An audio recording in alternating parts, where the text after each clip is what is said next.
nga ba ang likas na batas moral? Ayon sa internet, ang likas na batas moral ay tumutukoy sa mga batas na ipinagkaloob sa tao bilang tugon sa kanyang pakikibahagi sa kabutihan at karunungan ng Diyos. Dahil sa mga batas na ito, nagkaroon ng tao ng kakayahang kilalanin ang mabuti sa masama.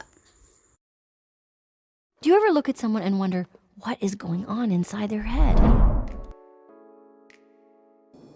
Hiramin ko kaya yung notes mo at ipasa sa buong klase para lahat tayo may kopya. May punto ka. Pero hindi ba mas magandang pag-aralan na lang natin na maayos?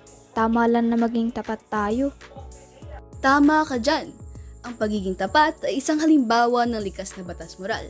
Ginagawa natin ito para sa kabutihan at para magtagumpay sa tamang paraan.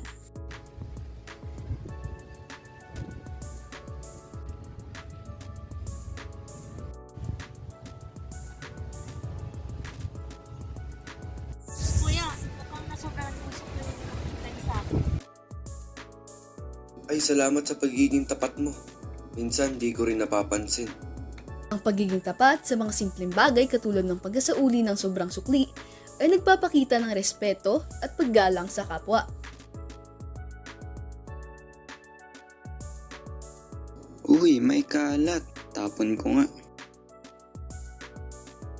Ang pagkakaroon ng kusa ay isa sa malaking bahagi ng likas na batas moral dahil ito ay ang malayang pagpapasya ng tao na kumilos ng naaayon sa pagdedesisyon ng tama.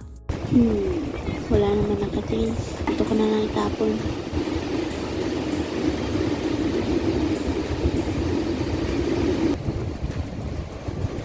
At nararapat din nating alamin na ang pag-aalaga sa kalikasan ay bahagi ng likas na batas moral.